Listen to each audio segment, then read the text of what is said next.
Дариға Назарбаева мәжілістен шынымен кетті. Все, спасибо. Я погнал, давайте.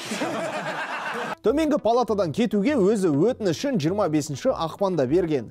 Енді міне мәжіліске орталық сайлау комиссиясының мүшесі Асылбек Смағұлов келіп депутаттардың қолдауын алып кетті. Дариға Назарбаева депутаттық мандатынан бас тартсын деп депутат Айдос Сарымның өзі мәлімдеме жасағаны да есте. Кеткені дұрыс деп мәжілістің соңғы отырысына қатысқан 99 депутат дауыс берген.